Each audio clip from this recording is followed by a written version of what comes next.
യേശുവേ സ്തോത്രം, യേശുവേ നന്ദി. അഭിഷേകാഗ്നിയുടെ എല്ലാ പ്രേക്ഷകർക്കും കർത്താവും രക്ഷിതാവുമായ യേശു ക്രിസ്തുവിൻ്റെ ധന്യനാമത്തിൽ കൃപയും സമാധാനവും. Praise the Lord. ഇന്ന് നാം ചിന്തിക്കുന്ന വിഷയം ഈ ശ്രേഷ്ഠ ജനത ഏത് എന്നതിനെക്കുറിച്ചാണ്. നിയമാവർത്തന പുസ്തകം 4-ാം അധ്യായം 7-ാം തിരുലിഖിതം. നാം വിളിച്ചപേക്ഷിക്കുമ്പോഴൊക്കെയും നമ്മുടെ ദൈവമായ കർത്താവ് നമുക്ക് സമീപസ്ഥനായിരിക്കുന്നത് പോലെ ദൈവം ഇത്ര അടുത്തുള്ള വേറെ ഏത് ശ്രേഷ്ഠ ജനതയാണ് ഉള്ളത്? Praise the Lord. പ്രിയപ്പെട്ട ദൈവമക്കളെ, നമ്മുടെ ദൈവം, ജീവിക്കുന്ന കർത്താവ് എൻ്റെയും നിങ്ങളുടെയും ജീവിതത്തിൽ ഇതാ ഈ ഒരു മണിക്കൂറിൽ ഉന്നതമായൊരു അഭിഷേകം പകർന്നു തരികയാണ്. കഴിഞ്ഞ നാളുകളിൽ യേശുക്രിസ്തുവിൻ്റെ നാമത്തിൽ ഒരുമിച്ച് കൂട്ടപ്പെടുകയും യേശുവിൻ്റെ വചനം ശ്രവിക്കുകയും ചെയ്ത ദൈവജനത്തിൻ്റെ മേൽ സ്വർഗത്തിൽ നിന്നും അളവുകൾ കൂടാതെ സ്വർഗീയ ദാനങ്ങൾ വർഷിക്കപ്പെട്ടു. ഒരു വ്യക്തിയുടെ അനുഭവം നിങ്ങളുടെ ശ്രദ്ധയിലേക്ക് കൊണ്ടുവരാം. എൻ്റെ പേര് ഫിദല മേരി. 6 മാസമായി എൻ്റെ സഹോദരൻ്റെ ഭാര്യ 10 മാസം മാത്രം പ്രായമുള്ള കുഞ്ഞിനെയും ഭർത്താവിനെയും ഉപേക്ഷിച്ച് അവളുടെ വീട്ടിലേക്ക് പോയി. പോകുമ്പോൾ അവൾ മറ്റൊരു കുഞ്ഞിനെ കൂടി ഗർഭം ധരിച്ചിരിക്കുന്ന അവസ്ഥയിലായിരുന്നു. ഭർത്താവിനെയും വീട്ടുകാരെയും ഒരുപാട് സ്നേഹിച്ചിരുന്ന അവൾ ഒരു സുപ്രഭാതത്തിൽ ഒളിച്ചോടി. ഇത് ഞങ്ങൾക്ക് താങ്ങാനാവാത്ത പ്രഹരമായി. കുടുംബാംഗങ്ങളെല്ലാം കണ്ണുനീരിലും വേദനയിലുമായി. അവളുടെ കുടുംബം ദൈവത്തെ മറന്ന് സുഖലോലുപതയിലും ആഡംബരത്തിലും ജീവിക്കുന്ന പ്രാർത്ഥനയില്ലാത്ത ഒരു കുടുംബമാണ്. അവളുടെ കുടുംബത്തിൽ ചെന്ന് കഴിഞ്ഞതിൽ പിന്നെ ഒരു പിശാചിനെ പോലെയായി മാറി. സ്വന്തം ഭർത്താവിനെയും വീട്ടുകാരെയും ഒരുപാട് വേദനിപ്പിച്ചു. എല്ലാവരുടെയും പേരിൽ കള്ളക്കേസുകൾ കൊടുത്തു. പിന്നെ സഹോദരന് കുടുംബാംഗങ്ങളും മാനസികമായി ഏറ്റവും തകർന്നു. അവരുടെ തകർച്ചയുടെ സമയത്ത് എനിക്ക് കർത്താവ് ഒരു തോന്നൽ തന്നു. അഭിഷേകാഗ്നി എന്നും കാണുവാൻ, അതുപോലെ ആ സമയത്ത് കുടുംബത്തിൻ്റെ കണ്ണുനീര് പറഞ്ഞ് പ്രാർത്ഥിക്കുവാൻ എൻ്റെ കുടുംബാംഗങ്ങളോട് ഞാൻ പറഞ്ഞു. ഇതിനിടയിൽ അവൾ 2ാമത്തെ കുഞ്ഞിനെ ജന്മം നൽകി. ഞങ്ങൾ ഒന്നും അറിഞ്ഞിരുന്നില്ല. മറ്റ് സുഹൃത്തുക്കൾ വഴിയാണ് സംഭവങ്ങളെല്ലാം അറിഞ്ഞുകൊണ്ടിരുന്നത്. ഞാൻ ആ മാസത്തിലെ അഭിഷേകാഗ്നി പ്രോഗ്രാമിൽ പൊട്ടിക്കരഞ്ഞ് യേശുവിനോട് പ്രാർത്ഥിച്ചു. അത്ഭുതമെന്ന് പറയട്ടെ, പിറ്റേ ആഴ്ച തന്നെ അവൾ സ്വന്തം ഭർത്താവിൻ്റെ വീട്ടിലേക്ക് എല്ലാ കേസുകളും പിൻവലിച്ച് എല്ലാ തരത്തിലുള്ള ആ ദുർസ്വഭാവങ്ങൾ ഉപേക്ഷിച്ച് സ്വന്തം ഭർത്താവിൻ്റെ വീട്ടിലേക്ക് അവൾ തിരിച്ചു വന്നു. എൻ്റെ കർത്താവ് അഭിഷേകാഗ്നി സമയത്ത് ഞാൻ പ്രാർത്ഥിച്ചതിൽ ഇടപെട്ട് എൻ്റെ കുടുംബത്തെ അനുഗ്രഹിച്ചതിന് കോടാനുകോടി നന്ദിയും സ്തുതിയും അർപ്പിക്കുന്നു. പ്രിയപ്പെട്ട സഹോദരങ്ങളെ, ഭർത്താവിനെ ഉപേക്ഷിച്ച് കള്ളക്കേസുകൾ കൊടുത്ത് സ്വന്തം വീട്ടിൽ പോയി നിന്ന് വലിയ കടുത്ത വൈരാഗ്യത്തോടെ പെരുമാറിയിരുന്ന ഒരു വ്യക്തിയുടെ മേൽ ദൂരെ ഇരുന്ന് മറ്റൊരു കുടുംബം അഭിഷേകാഗ്നി സമയത്ത് ചങ്ക് പൊട്ടി അവർക്ക് വേണ്ടി പ്രാർത്ഥിച്ചപ്പോൾ സ്വർഗത്തിലെ ഉന്നതമായ ശക്തി ആ അന്ധകാരത്തിൻ്റെ മേൽ, ആ ക്രമരഹിതമായ അവസ്ഥകളുടെ മേൽ, പൈശാചികളുടെ പീഡകളുടെ മേൽ വ്യാപരിച്ച് വെറുപ്പിൻ്റെയും വിദ്വേഷത്തിൻ്റെയും കോട്ടകൾ തകർന്നു. ദുർബാധകൾ ഒഴിഞ്ഞുപോയി. ദൈവജനം വിടുതൽ പ്രാപിച്ച് ദൈവാത്മാവിൻ്റെ മാർഗത്തിൽ ആനന്ദിച്ച സംഭവമാണ് ഇപ്പോൾ നാം വായിച്ചു കേട്ടത്. ഇന്ന് ഈ സമയം ഈ ശുശ്രൂഷയെ പങ്കുചേരാൻ ദൈവം തിരഞ്ഞെടുത്തിട്ടുള്ള എല്ലാ ദൈവമക്കളോടും യോഹന്നാന്റെ സുവിശേഷത്തിൽ 15-ാം അധ്യായത്തിലൂടെ ഈശോ അരുളി ചെയ്യുന്നു, നിങ്ങൾ എന്നെ തിരഞ്ഞെടുക്കുകയല്ല, ഞാൻ നിങ്ങളെ തിരഞ്ഞെടുക്കുകയാണ് ചെയ്തത്. പ്രിയ ദൈവമക്കളെ, കരങ്ങൾ ഉയർത്തി സ്തുതിക്കുക. ദൈവം തെരഞ്ഞെടുത്ത് കൊണ്ടുവന്നിരിക്കുന്ന മണിക്കൂറാണിത്. ദൈവം തെരഞ്ഞെടുത്തവരാണിപ്പോൾ ഇവിടെ ഇരിക്കുന്നത്. കരങ്ങൾ ഉയർത്തി സ്തുതിക്കട്ടെ. Hallelujah, hallelujah. കുടുംബാംഗങ്ങൾ ഒരുമിച്ച് സ്തുതിക്കട്ടെ, സമൂഹാംഗങ്ങൾ ഒരുമിച്ച് സ്തുതിക്കട്ടെ. കരങ്ങൾ ഉയർത്തി ദൈവത്തെ ആരാധിക്കുന്നിടത്താണ് വിടുതലുള്ളത്. ദൈവത്തെ ആരാധിക്കുന്നിടത്താണ് ആത്മാവ് വ്യാപരിക്കുന്നത്. എല്ലാവരും ദൈവത്തെ ആരാധിക്കുന്നു. Hallelujah, hallelujah, hallelujah. യേശുവേ ആരാധന, ആരാധന, ആരാധന.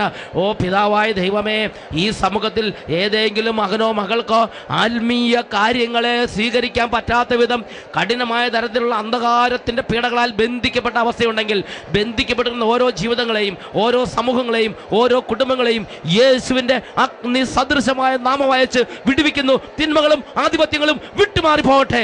Hallelujah, hallelujah. യേശുവേ ആരാധന, ആരാധന. യേശുവേ ആരാധന, ആരാധന. Hallelujah, hallelujah.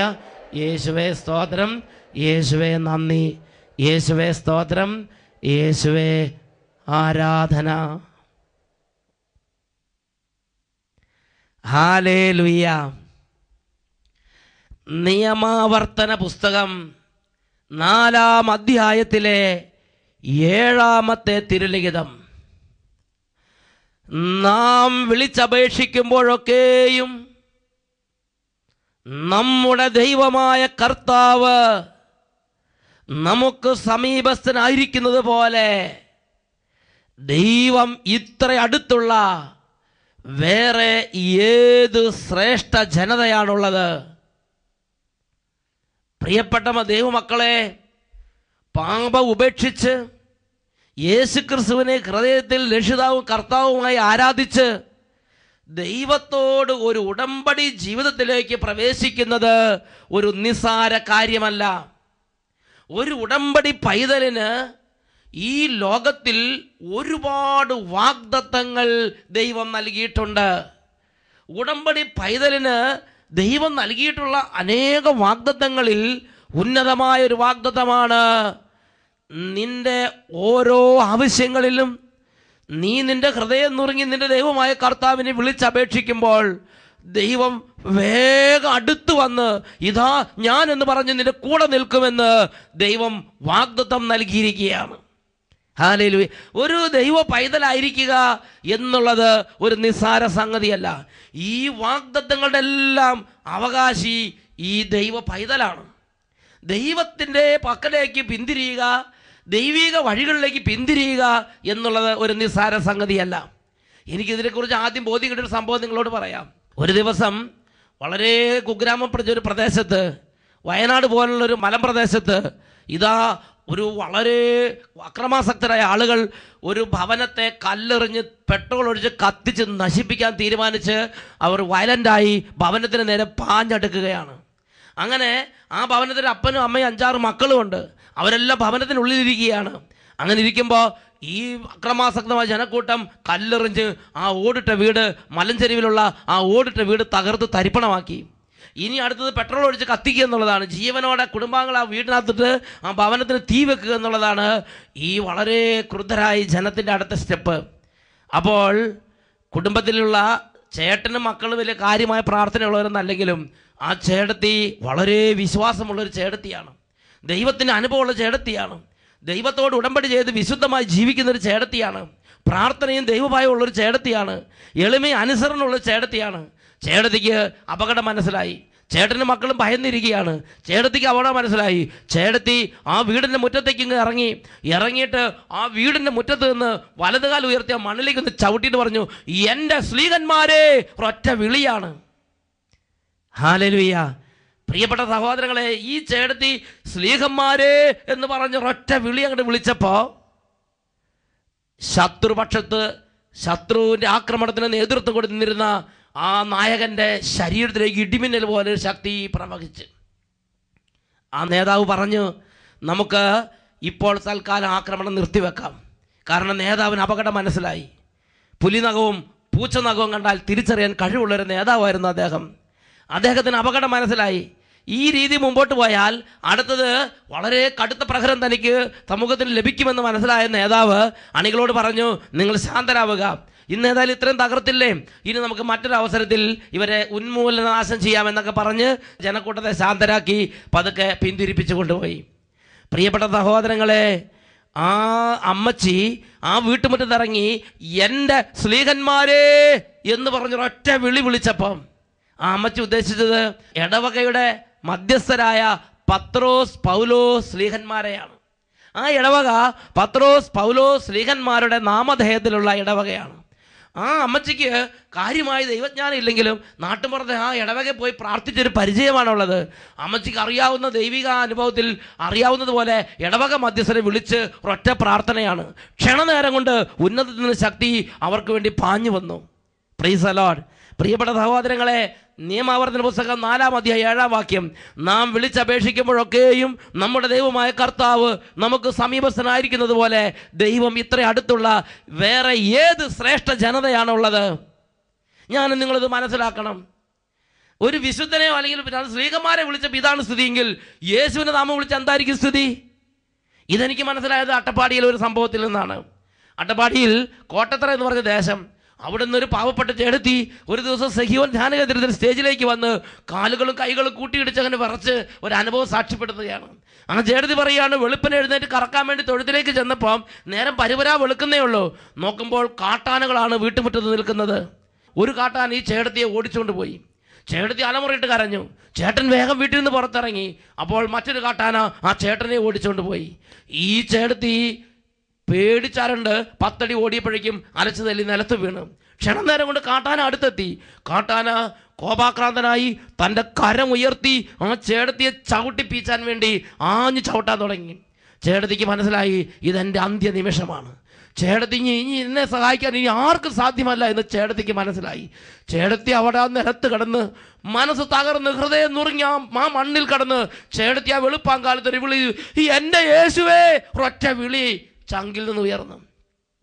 പ്രിയപ്പെട്ട സഹോദരങ്ങളെ, ആ വിളി അങ്ങോട്ട് ഉയർന്നതും ക്ഷണനേരം കൊണ്ട് ഒരു ശക്തമായ കരം ഈ ചേടത്തിയുടെ മുകളിൽ വന്നിങ്ങനെ നിന്നു. ആന ആഞ്ഞു ചവിട്ടി. പക്ഷെ എത്ര ചവിട്ടിയിട്ട് ചേടത്തിക്കിട്ട് കൊള്ളുന്നില്ല. ആന ചവിട്ടി കഴിഞ്ഞിട്ട് ഒരു ആളെ കൊന്നു എന്ന ഉന്മാദത്തോടെ അത് ഉറക്കെ ചിഹ്നം വിളിക്കാൻ തുടങ്ങി. സമീപവാസികൾ മനസ്സിലാക്കി ഏതോ ഒരു വ്യക്തിയെ ആന കൊന്നു കഴിഞ്ഞു എന്ന് ഈ ചിഹ്നം വിളി കേട്ടപ്പോൾ സമീപവാസികൾ മനസ്സിലാക്കി. എന്നാൽ ചേടത്തിക്കിട്ട് ചവിട്ട് കൊള്ളാതെ ചേടത്തി ആ കൈയുടെ അടിയിൽ സുഖമായിട്ട് കിടക്കുകയാണ്. ചേടത്തി കുറച്ച് കഴിഞ്ഞിട്ട് ചവിട്ടൊന്നും വരാതായപ്പം ഉരുണ്ട് പോയി ഓടി രക്ഷപ്പെട്ട്. ആന എല്ലാം മറന്ന് ഉന്മാദം ചിഹ്നം വിളിച്ചുകൊണ്ടിരിക്കുകയാണ്. ആ ചേടത്തി പറയുകയാണ്, ഞാൻ യേശുവേ എന്ന് വിളിച്ചപ്പം ക്ഷണനേരം കൊണ്ട് ആ കരം വന്നു. ആ സമയത്ത് പട്ടാളത്തിനോ പോലീസിനോ വന്ന് സഹായിക്കാൻ പറ്റില്ലെന്ന് ചേടത്തിക്ക് അറിയായിരുന്നു. ആ സമയത്ത് തൻ്റെ ബന്ധുക്കൾക്കോ മിത്രങ്ങൾക്കോ മക്കൾക്കോ ജീവിത പങ്കാളിക്കോ അപ്പനോ അമ്മയ്ക്കോ വന്ന് സഹായിക്കാൻ പറ്റുന്ന സമയമല്ല. നിയമാവർത്തനം 4:7, നാം വിളിച്ചപേക്ഷിക്കുമ്പോഴൊക്കെയും നമ്മുടെ ദൈവമായ കർത്താവ് നമുക്ക് സമീപസ്ഥനായിരിക്കുന്നത് പോലെ ദൈവം ഇത്ര അടുത്തുള്ള വേറെ ഏത് ശ്രേഷ്ഠ ജനതയാണുള്ളത്? പ്രിയപ്പെട്ട സഹോദരങ്ങളെ, സങ്കീർത്തന പുസ്തകത്തിൽ 33-ാം അധ്യായത്തിൽ 12-ാമത്തെ തിരുലിഖിതം, കർത്താവ് ദൈവമായുള്ള ജനവും അവിടുന്ന് തനിക്ക് വേണ്ടി തെരഞ്ഞെടുത്ത ജനതയും ഭാഗ്യമുള്ളത്. അങ്ങനത്തെ ജനതയുടെ പ്രത്യേകതയാണ്, ആ ജനത ദൈവമേ എന്ന് ഹൃദയത്തിൽ തട്ടിയെന്ന് വിളിച്ചാൽ, പിതാവേ, യേശുവേ, പരിശുദ്ധാത്മാവേ എന്ന് മനസ്സ് നുറുങ്ങിയെന്ന് വിളിച്ചാൽ ആകാശം പിളർന്ന് ദൈവത്തിൻ്റെ ശക്തി ഇടിമിന്നൽ പോലെ പ്രവഹിച്ച് ആ വ്യക്തിക്ക് ചുറ്റിലും വ്യാപരിക്കുമെന്നുള്ളത് യാഥാർത്ഥ്യമാണ്. ഈ അനുഭവത്തിൻ്റെ എല്ലാം ഒരു സത്യം അങ്ങോട്ട് ആവഹിച്ചിട്ട് യെശയ്യാ പ്രവചനത്തിൽ ദൈവദാസൻ പിതാവിൻ്റെ സന്നിധിയിൽ ദൈവസന്നിധി പ്രാർത്ഥിക്കുന്ന രംഗമാണ് യെശയ്യായുടെ പുസ്തകം 64-ാം അധ്യായം 1 തൊട്ട് 3 വരെയുള്ള തിരുലിഖിതങ്ങൾ. അവിടെ ദൈവദാസന്റെ പ്രാർത്ഥന ശ്രദ്ധിക്കൂ. ഒരു ആയുസ് മുഴുവൻ അല്ലെങ്കിൽ ഒരു യുഗം മുഴുവൻ ദൈവജനം അനുഭവിച്ച ദൈവത്തെ വിളിക്കുന്ന വിളിയാണ് യെശയ്യാ 64-ാം അധ്യായം 1 മുതലുള്ള വാക്യങ്ങൾ. കർത്താവേ, അങ്ങ് ആകാശം പിളർന്ന് ഇറങ്ങി വരണമേ. അങ്ങയുടെ സാന്നിധ്യത്താൽ പർവ്വതങ്ങൾ വിറകൊള്ളട്ടെ. അഗ്നിയാൽ വിറകരിയുകയും വെള്ളം തിളയ്ക്കുകയും ചെയ്യുന്നത് പോലെ അങ്ങയുടെ സാന്നിധ്യത്താൽ ജനതകൾ ഞെട്ടിവിറയ്ക്കട്ടെ. ശത്രുക്കൾ അങ്ങയുടെ നാമം അറിയട്ടെ. അവിടുന്ന് ഇറങ്ങി വന്ന് ഞങ്ങൾ വിചാരിക്കാത്ത ഭയാനക കാര്യങ്ങൾ ചെയ്തപ്പോൾ അവിടുത്തെ മുമ്പിൽ പർവ്വതങ്ങൾ പ്രകമ്പനം കൊണ്ടു. തന്നെ കാത്തിരിക്കുന്നവർക്ക് വേണ്ടി അധ്വാനിക്കുന്ന അവിടുത്തെ അല്ലാതെ മറ്റൊരു ദൈവത്തെ പറ്റി ആരും കാണുകയോ കേൾക്കുകയോ ചെയ്തിട്ടില്ലല്ലോ. യെശയ്യാ 64-ാം അധ്യായം 4-ാം വാക്യം പഠിപ്പിക്കുകയാണ്, തന്നെ കാത്തിരിക്കുന്നവർക്ക് വേണ്ടി തന്നെ വിളിച്ചപേക്ഷിക്കുന്നവർക്ക് വേണ്ടി അധ്വാനിക്കുന്ന ഈ ദൈവത്തെ പറ്റി അല്ലാതെ മറ്റൊരു ദൈവത്തെ പറ്റി കാണാനോ കേൾക്കാനോ ഞങ്ങൾക്കിട വന്നിട്ടില്ലല്ലോ.